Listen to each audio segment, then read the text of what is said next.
to the reading of Scripture.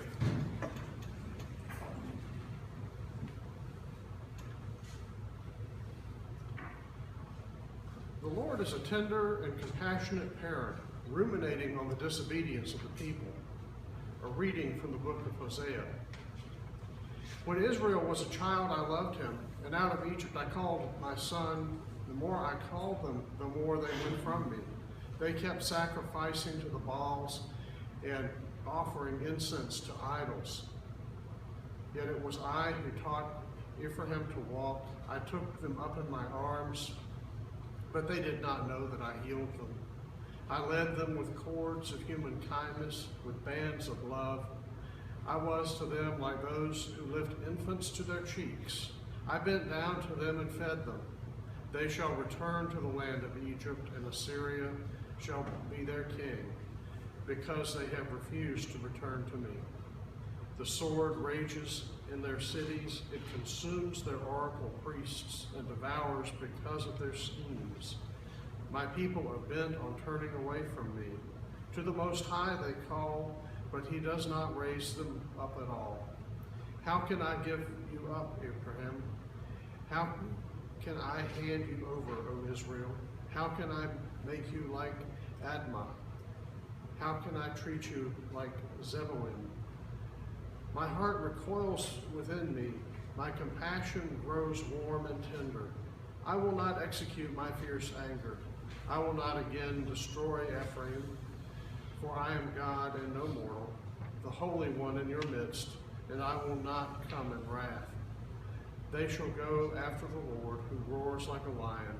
When he roars, his children shall come trembling from the west. They shall come trembling like birds from Egypt, and like doves from the land of Assyria. And I will return them to their homes, says the Lord. The word of the Lord. Thanks be to God.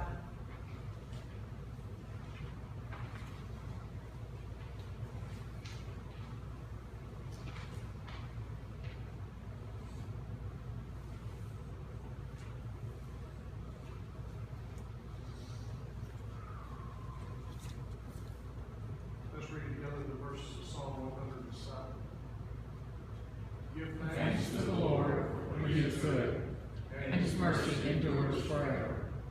Let all those whom the Lord has redeemed proclaim that he redeemed them from the hand of the foe. He gathered them out of the lands, from the east and from the west, from the north and from the south. Some wandered in desert wastes. They found no way to a city where they might dwell. They were hungry and thirsty. Their spirits languished within them. Then they cried to the Lord in their trouble, and he delivered them from their distress. He put their feet on a straight path to go to the city where they might dwell. Let them give thanks to the Lord for his mercy and the wonders he does for his children.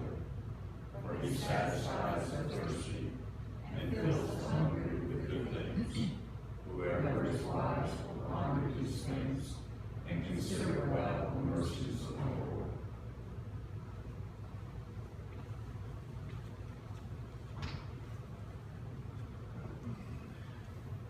Christian disciples who are to wholly reorient their thinking and manner of life as though they themselves have died, and it is the life of Christ which is now expressed in every thought and action. A reading from Paul's letters to the Colossians. If you have been raised with Christ, seek the things that are above, where Christ is, seated at the right hand of God. Set your minds on things that are above, not on things that are on earth, for you have died, and your life is hidden with Christ in God. When Christ, who is your life, is revealed, then you also will be revealed with him in glory. Put to death, therefore, whatever in you is earthly, fornication, impurity, passion, evil desire, and greed, which is idolatry. On account of these, the wrath of God is coming on those who are disobedient. These are the ways you also once followed when you were living that life. But now you must get rid of all such things: anger, wrath, malice, slander, and abusive language from your mouth. Do not lie to one another, seeing that you have stripped off the old self with its practices and have clothed yourselves with the new self, which is being renewed in knowledge according to the image of its creator. In that renewal there is no longer Greek and Jew, circumcised and uncircumcised, barbarian, Scythian, slave and free, but Christ is all and in all. The word of the Lord. Thanks be to God.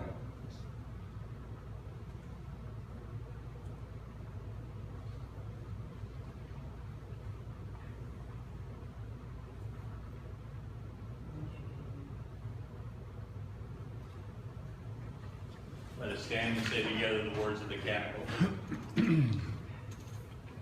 O God, be merciful to us and bless us. Show us the light of your countenance and come to us. Let your ways be known upon earth, your saving health among all nations. Let the peoples praise you, O God. Let all the peoples praise you. Let the nations be glad and sing for joy. For you judge the peoples with equity, and gather all the nations upon earth. Let the peoples praise you, O God. Let all the peoples praise you. Jesus warns against greed and tells the story of an individual who was rich only in material possessions. The Holy Gospel of our Lord Jesus Christ, according to Luke. Glory to you, Lord Christ. Someone in the crowd said to Jesus, "Teacher, tell my brother to divide the family inheritance with me."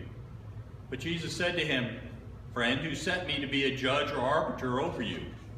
And Jesus said to them, "Take care. Be on your guard against all kinds of greed, for one's life does not consist in the abundance of possessions." Then he told them a parable. The land of a rich man produced abundantly, and he thought to himself, "What should I do, for I have no place to store my crops?" Then he said, "I will do this.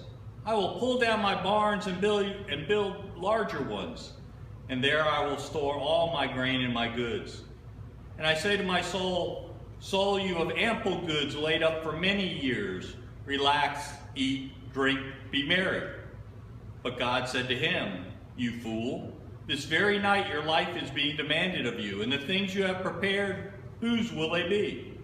So it is with those who store up treasures for themselves, but are not rich toward God." The Gospel of the Lord. Praise to you, Lord Christ.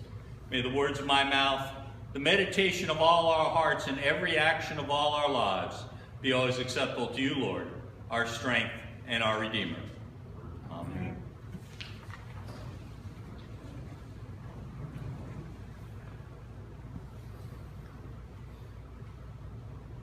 You might think that goodbye sermons are easy, but actually they're very hard.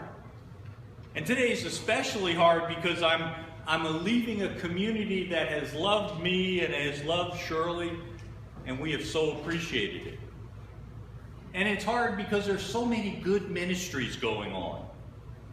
Saying goodbye for me becomes more difficult as I think about all the good things that are happening and could happen, all the tweaks and ideas I would love to bounce off people. But plans for improved and new ministries is something you and Paula, as your new rector, should be discussing and discerning, not me. So although one of my strongest spiritual gifts is not keeping my mouth shut, I will be trying very hard to do just that. But let me insert a commercial here for a diocesan ministry I'm involved in.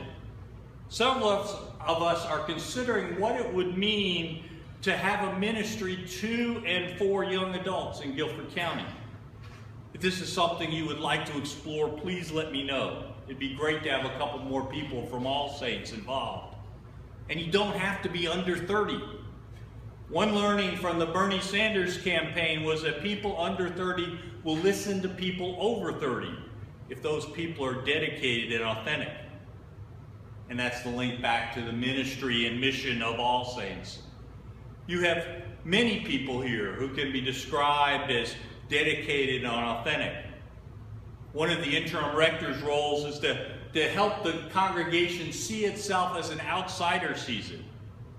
After all, we tend to get blind to what we see and experience every day.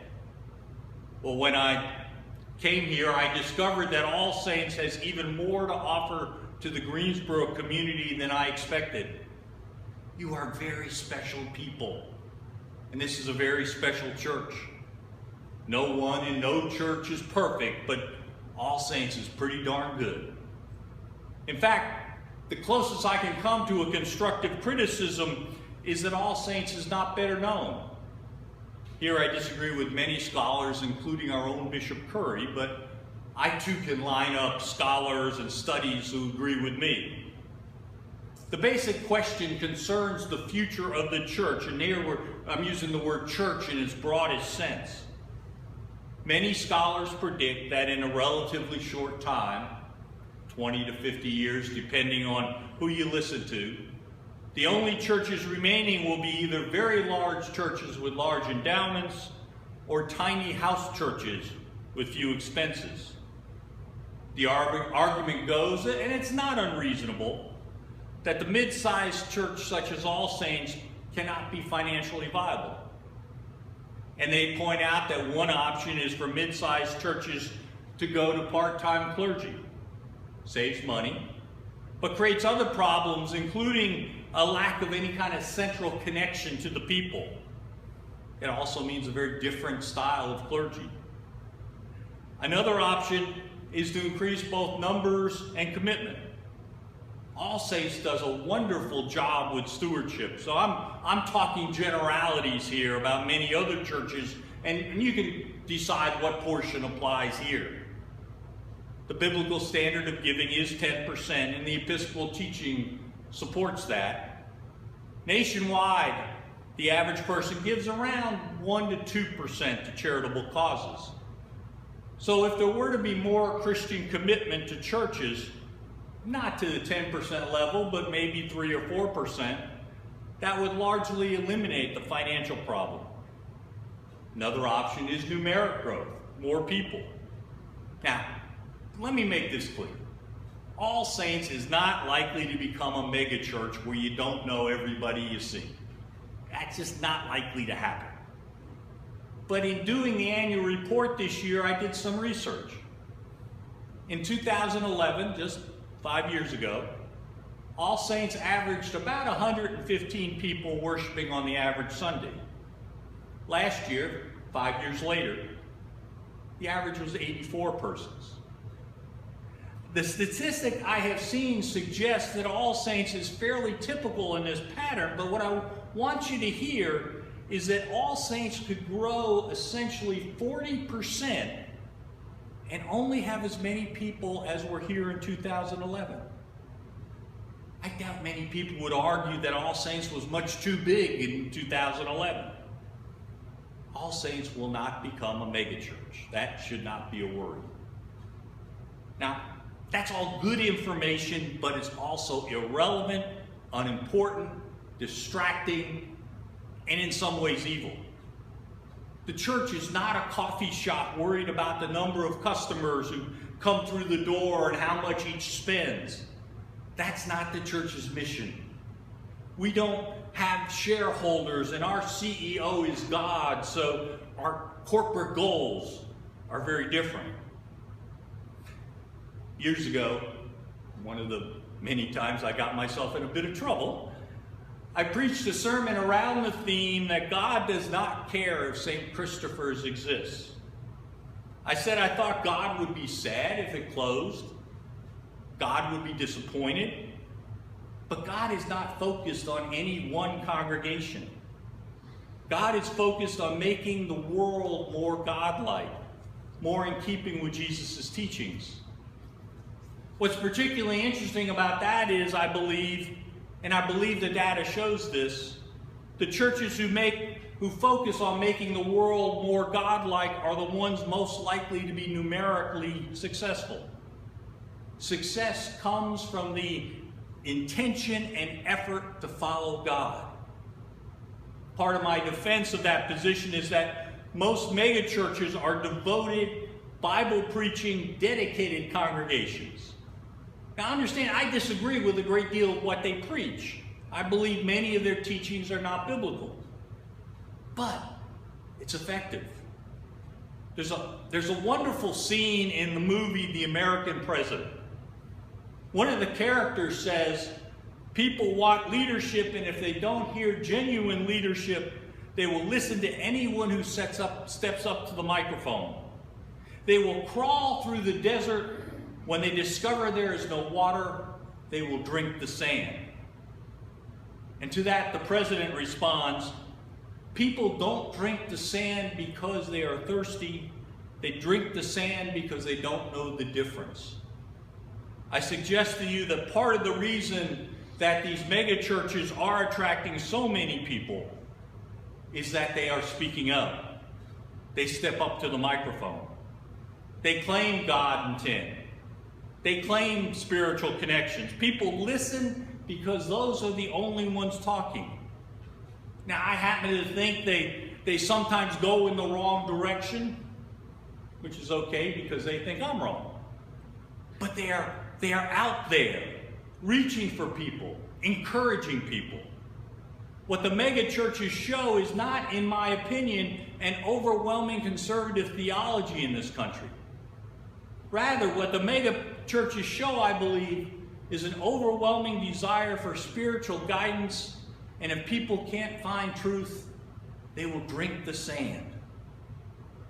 One thing they teach in business school is the best product in the world will fail utterly if no one knows about it. So I submit to you that the key challenge to all saints, the Episcopal Church, and mainline churches at large is to make known the love of Jesus Christ. This includes, but cannot be limited to, peace and justice. In mathematical terms, a church working for peace and justice is necessary but not sufficient. A group of ethical atheists can work for peace and justice, and we welcome their involvement in those causes. But we Christians have so much more to offer to society. Over the past decade, many megachurches have become extremely active in social justice issues, such as feeding the poor and housing the homeless. And they came to those efforts through careful study of Scripture. Now let me make something clear. I'm not suggesting that anyone is evil or even always wrong. As I've told you before, if I claim to be right on all questions, I am claiming to be God. And I am not God. It would take a mighty small God to fit between these ears. In fact, what I have done is to commend the conservative megachurches for being dedicated and devoted. I think their theology sometimes is wrong, but I'm envious of their efforts. I firmly believe that if churches like All Saints were better known, then we would be the first choice for many people who are seeking a spiritual home. Earlier I said that numbers like budgets and average attendance can be irrelevant if not evil. And that's because they can become the goal. The goal should be a closer walk with God for each of us and for those in the world around us. So my final prayer, charge, and challenge is that All Saints become better known in this community, not only as a greater beacon of hope for those seeking peace and justice, but also as a greater beacon of hope for those seeking God. My final words to you come from the Gospel of Matthew. You are the light of the world. A town built on a hill cannot be hidden. Neither do people light a lamp and put it under a bowl. Instead, they put it on a stand and gives light to everyone in the house. In the same way, let your light shine before others, that they may see your good deeds and glorify your Father in heaven. Amen.